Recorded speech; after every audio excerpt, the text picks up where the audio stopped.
اصل میں آج جو دنیا میں جو کریشن آف یونیورس کا تصور ہے جو تقریباً اب متفق علیہ ہے، کچھ عرصے پہلے تک جس کو ہم کہتے ہیں Newtonian era of physics, Newton کا دور، وہ بابائے فزکس ہے، اس میں کوئی شک نہیں، بابائے طبیعیات جو ہے وہ نیوٹن ہے، اگرچہ اس کے بعد ایک انقلاب عظیم آئنسٹائن کے ذریعے سے آیا، اب یہ آئنسٹائن کا دور ہے جس میں ہم سانس لے رہے ہیں، لیکن یہ کہ بابائے طبیعیات نیوٹن، اس نیوٹونین فزکس نے جو تصورات پیدا کیے تھے،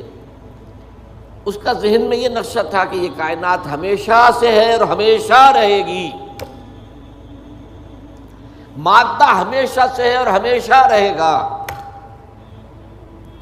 میٹر از انڈسٹرکٹیبل، مادہ ختم ہو ہی نہیں سکتا، وغیرہ وغیرہ وغیرہ وغیرہ، میں تمہاری تفصیل میں نہیں جا سکتا۔ آج ہمیں معلوم ہو گیا ہے، اور اس پر اجماع ہے تقریباً اب فزکس کا اور کافی عرصے سے، this universe has a beginning, اور اس کو نام دیا گیا بگ بینگ۔ کتنے بلینز اینڈ بلینز اگو، ایئرز اگو، ایک بہت بڑا دھماکہ ہوا تھا، بگ بینگ، اور اس سے کائنات کا آغاز ہوا۔ اور نمبر 2، اس کا ایک اینڈ بھی ہے، الی اجل مسمى، جسے قرآن کہتا ہے، یہ کائنات ہمیشہ کے لیے نہیں ہے، الی اجل مسمى، ایک خاص مدت معینہ تک یہ رہے گی، اس کے بعد خاتمہ ہو جائے گا، یہ ہمیشہ کے نہیں۔ تو بگ بینگ سے جو ایک نظریہ شروع ہوا کہ شروع میں کیا تھا، ذرات تھے، بہت چھوٹے بہت چھوٹے بہت چھوٹے بہت چھوٹے، فوٹونز، ان میں حرارت اتنی تھی، ٹریلینز ڈگری آف فارنہائٹ یا سینٹی گریڈ جو چاہیں کہیں، and they were running away from each other. یہ تھی first stage of the creation of this material world. پھر یہ ذرات جو ہیں یہ مل جل گئے، اس سے گلیکسیز وجود میں آئی، گلیکسیز ایک دوسرے سے بھاگ رہی ہیں، آج بھی مانا جا رہا ہے ایکسپینڈنگ یونیورس، یہ کائنات ابھی پھیل رہی ہے، اور گلیکسیز کے درمیان فاصلہ بڑھ رہا ہے۔ اور بڑی پیاری مثال دی جاتی ہے کہ اگر ایک غبارہ ہو، اس غبارے کے اوپر آپ نے کوئی ڈاٹ لگا دیے، اس غبارے کو جتنا پھیلائیں گے پھولائیں گے تو وہ ڈاٹس بھی ایک دوسرے سے بڑھتے چلے جائیں گے، فاصلہ ان کا بڑھتا جائے گا، پہلے غبارہ اتنا تھا اب اتنا ہو گیا، تو وہ جو دو ڈاٹس کے درمیان فاصلہ اتنا تھا وہ اتنا ہو گیا۔ تو theory of the expanding universe, Iqbal نے کہا ہے یہ کائنات ابھی ناتمام ہے شاید، کہ آ رہی ہے دمادم صدائے کن فیکون کن فیکون، ابھی تو جیسے کہ قرآن مجید میں آیا بھی ہے، ہم اپنے خلق میں ہم وسعت کر دیتے ہیں جو جتنا چاہتے ہیں، وَنَزِيدُ فِي الْخَلْقِ مَا نَشَاءُ، یہ تخلیق جو ہے بھی جاری ہے۔ بہرحال اس کے بعد وہ دور آیا کہ پھر یہ گیلیکسیز کے اندر یہ کرے بنے اور سٹارز بنے، اور پھر وہ کرے ٹھنڈے ہونے شروع ہوئے، انہی میں سے ایک کرہ ہمارا یہ زمین ہے۔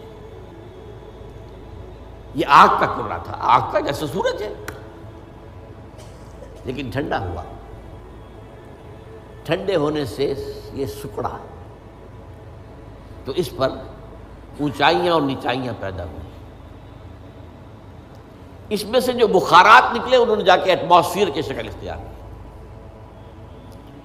اس ایٹماسفیئر کے اندر پھر گیسز کے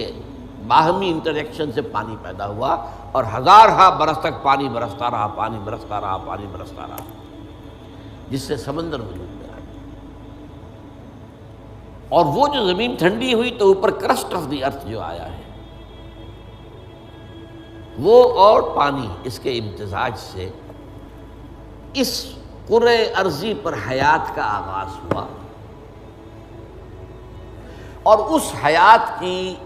لکھوں کا سال کے اندر ارتقائی مراحل سے گزر کر آخری نتیجہ جو ہے وہ آج کے نظریے کے مطابق وہ ہومو سیپینس انسان ہے۔ یہ میں نے آج کا نظریہ تخلیق آپ کے سامنے رکھ دیا۔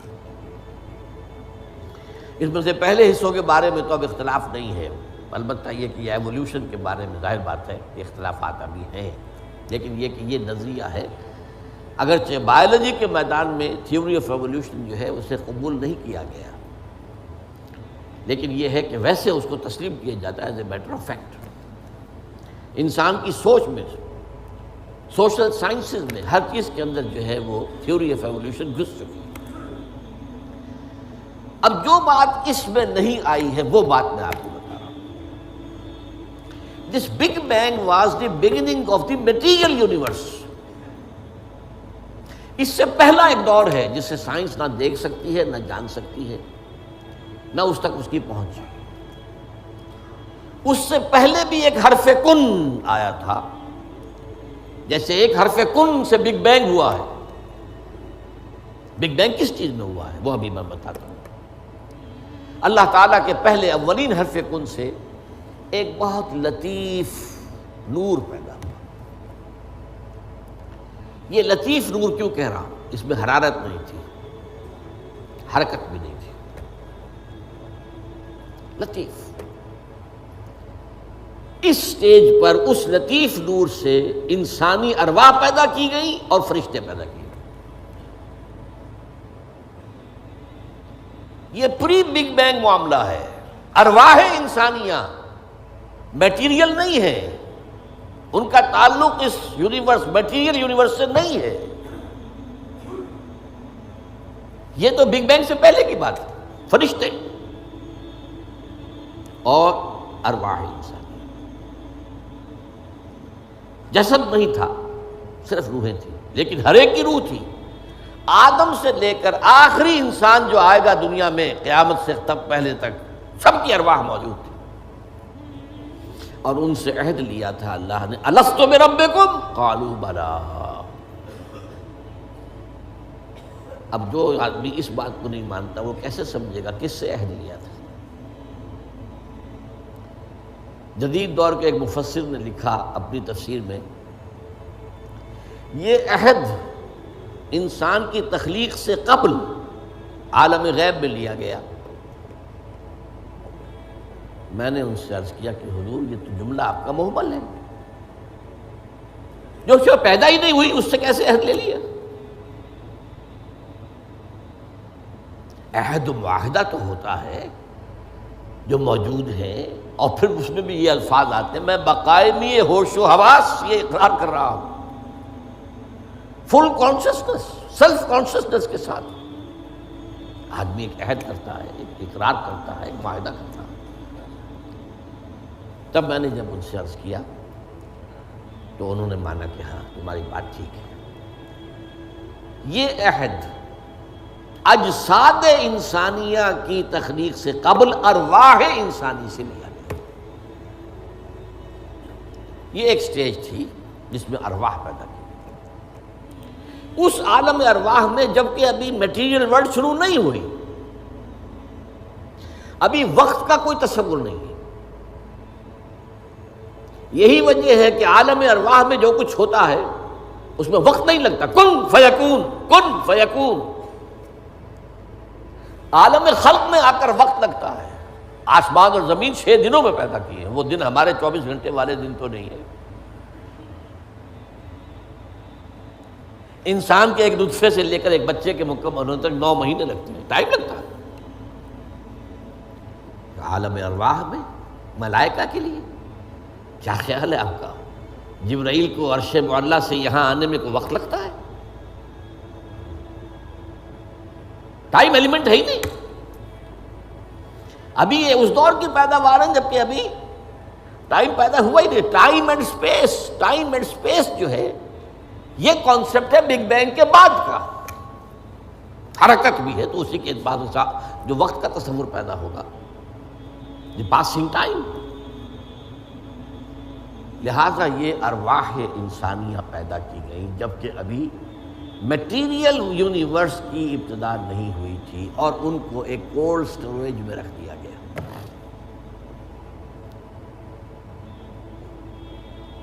اب اس کے بعد وہ لمبا سفر، یہ جو تنزلات اور ارتقاء، یہ اصل میں 2 اصطلاحات آتی ہیں۔ ہمارے پرانے فلسفیوں نے بھی تو آخر کوشش کی تھی نا، سائنس تو ابھی نہیں تھی، سائنس کا تو ابھی تک جو ہے معلومات کا دائرہ بہت ہی محدود تھا، لیکن یہ ہے کہ تنزلات ستہ، تنزلات خمسہ، الاحد سے الواحد وغیرہ، یہ ذہنی خیالات تھے، یا عقل اول سے فلک اول اور عقل ثانی پیدا ہوئی، عقل ثانی سے فلک دوم اور عقل ثالث پیدا ہوئی، تو 9 افلاک اور عقول عشرہ، یہ ہمارے پرانے فلسفی جو ہے متکلمین، ان کے ہاں الفاظ مل جائیں گے جن کی نہ کوئی سند قرآن میں ہے، نہ حدیث میں ہے، کوئی سوال ہی نہیں، نہ سائنس اس کی کوئی تائید کرتی۔ جو بات میں عرض کر رہا ہوں، اب اس کے اعتبار سے آپ کو سائنس کے درمیان اور اس پورے تصور کے درمیان معلوم ہوگا کہ ہم آہنگی ہے، مکمل ہم آہنگی، جبکہ ابھی صرف نور، اور نور بھی اس میں نہ حرارت نہ حرکت، ارواح انسانیہ کا اور ملائکہ، پھر وہ بگ بینگ، اور وہ جو عرصہ گزرا ہے جس میں کہ حرارت، شدید ترین حرارت، اس دور میں جنات پیدا کیے گئے۔ اب قرآن مجید کہتا ہے وَلَقَدْ خَلَقْنَا الْإِنسَانَ مِنْ صَلْصَالٍ كَالْفَخَّارِ وَخَلَقْنَا الْجَانَّ مِنْ مَارِجٍ مِّن نَّارٍ، آگ کی لپٹ سے، اور ایک جگہ فرمایا ہم نے آدم سے بہت پہلے جنات کو پیدا کیا تھا، وَالْجَانَّ خَلَقْنَاهُ مِنْ قَبْلُ مِنْ نَارِ سَمُومٍ۔ سموم کہتے ہیں وہ جو ہوا بعد سموم جس میں جلتی ہوئی آگ ہوتی ہے، لو، سخت صحرا کی لو، اس کا تصور کیجیے آپ، اس کی آگ سے، اس کی حرارت سے جنات پیدا کیے۔ یہ جنات جو ہے اس زمین کی پیداوار نہیں ہے، مٹی کی پیداوار نہیں ہے، یہ ایک لطیف تر شے ہے ہم سے۔ مٹی تو انرٹ ہو گئی، آ گئی، ہاں مٹی سے بنے، چاہے وہ ایوولوشن کے لمبے پروسیس کے تھرو بنے ہیں یا یہ کہ ڈائریکٹ کریشن ہوئی ہے، لیکن ہے تو دونوں مٹی سے۔ قرآن بھی کہتا ہے مٹی سے، اور سائنس بھی کہتی ہے مٹی سے،